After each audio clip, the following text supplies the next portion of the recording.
The fog rolled thick through the cobblestone streets of London as Inspector James Morton hurried toward the elegant townhouse of Lord Edward Blackwood. The golden glow of gas lamps barely penetrated the misty darkness, casting long shadows across the wet pavement.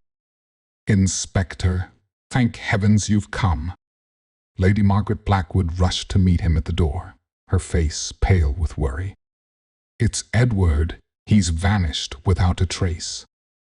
Morton removed his hat, following the distraught woman into the warmly lit parlor.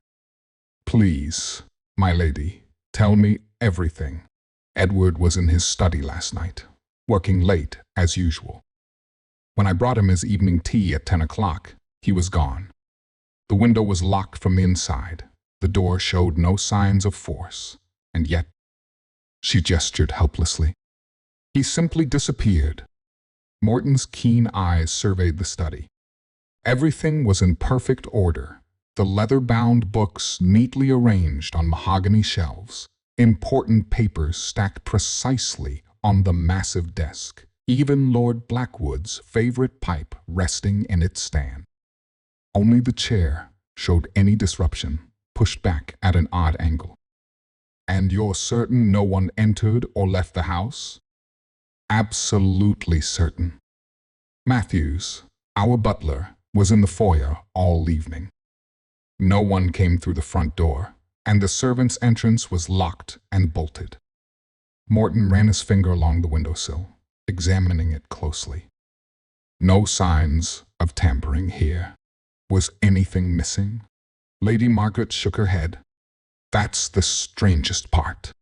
His wallet, pocket watch, even his coat, they're all still here. The only thing missing is—" She paused, frowning. Well, Edward had been working on some sort of mathematical formula. He was terribly excited about it, though he wouldn't tell me why. "Those papers are gone." The inspector's interest sharpened. "What kind of formula?" "I'm not sure. But he'd been corresponding with several prominent mathematicians. And last week, a strange man came to visit foreign-looking, with an accent I couldn't place." Edward was very agitated after that meeting. Morton pulled out his notebook. "Did you catch the visitor's name?" "He left a card." Lady Margaret retrieved it from a small silver tray. "Dr. Victor Cryptic." Morton copied the name, then continued his examination of the study.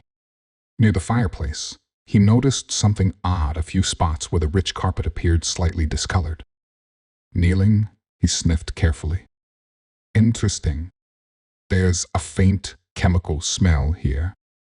He stood, walking the perimeter of the room slowly. When he reached the bookshelf behind the desk, he stopped. "Lady Margaret, was your husband interested in mechanical devices?" "Why, yes. He had quite a collection of clockwork pieces." "How did you know?" Morton pointed to a nearly invisible seam in the wooden paneling. "Because I believe I've found his secret workshop." After some careful probing, a hidden door swung open, revealing a small room filled with gears, tools, and complicated diagrams. On a workbench lay an odd device, a brass and copper contraption with multiple dials and levers.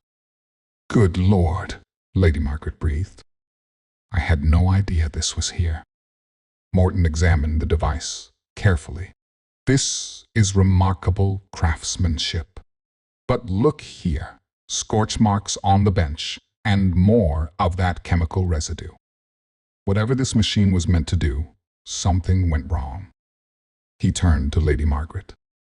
"Your husband's mathematical formula, could it have been related to this device?" "Now that you mention it, I did hear him muttering something about temporal calculations and breaking the barriers of time last week." "But surely—" Morton's expression grew grave. "My lady, I've seen many strange things in my years as a detective, but this—" He gestured to the workshop. "Your husband appears to have been experimenting with forces beyond our understanding.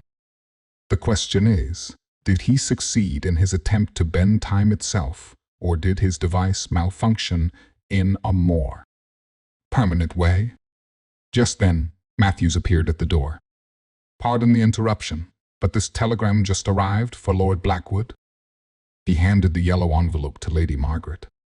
She opened it with trembling fingers and gasped. The message read, "EXPERIME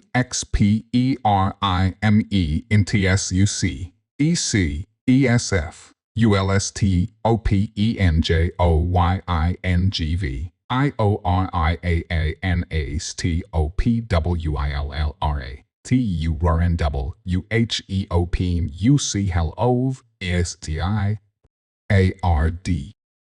"The coronation," Lady Margaret whispered. But that was in 1838. Morton picked up the telegram, studying it carefully.